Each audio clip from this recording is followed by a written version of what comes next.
हो विष्णू भाऊ, यावेळेस कोणाला मतदान करणार आहे तुम्ही? मी मतदान कोणाला करणार हे तर काही सांगणार नाही, पण तुमच्या एरियातला जर आमदार चांगला असेल, पण त्या आमदाराची जी सत्ता आहे म्हणजे आमदाराचा जे पक्ष आहे तो तुम्हाला महाराष्ट्रामध्ये नाही पाहिजे, तर मग तुम्ही त्या आमदाराला मतदान न करता महाराष्ट्राचा विचार करून त्या महाराष्ट्रात जी सत्ता पाहिजे त्याला मतदान केलं पाहिजे. मी तर तेच करणार आहे, तुम्ही पण तेच करा. 20 तारखेला मतदान आहे.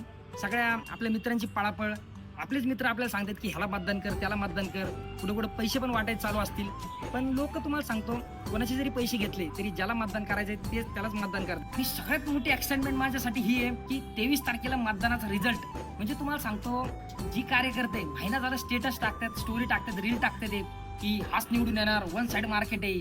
आता जिंकल्यावर कळर, जे हरले असतील ते गपचूप बसतील, जे जिंकतील ते जरा माच करतील. आता जरी कोणी जिंकलं आणि नंतर आमदार इकडचे तिकडचे इकडे झाले, जोपर्यंत कोणी शपथ घेत नाहीये तोपर्यंत कोणाचं खरं नाहीये.